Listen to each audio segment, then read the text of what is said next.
नमस्कार।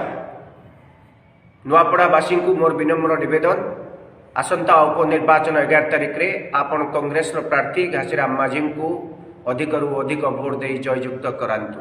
मोर माननीय मुख्यमंत्री श्रीयुक्त मोहन माझी को गोटे मात्र प्रश्न, आपण जदि नुआपड़ा अंचल आदिवासी मानकर विकास कथा चिंता करुचंती ताले कथारे ना कामरे कहीं ताहले आपण मनरेगार पैसा अर्थराशि को कम करिसंती।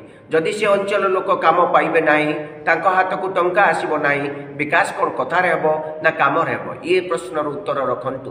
द्वितीय कथाटी, जदि एते बड़ वर्ग आदिवासी ताहले आपण कहीं गोटे आदिवासी वर्गर लोक को प्रार्थी कले नहीं। आपन को किए मना करथिला आदिवासी वर्गर उत्थान करिबा पई सही वर्गर जने प्रार्थी करिवार आपण कहीं पश्चात पद देले, कहीं कैंडिडेट को चोरी कले, निज दल भी गोटे कैंडिडेट पाइले नहीं, कहउचंती आपण से अंचल विकास करिवे। विकास केवल कथारे हुए नहीं, विकास पई खसड़ा प्रस्तुतर आवश्यकता रही।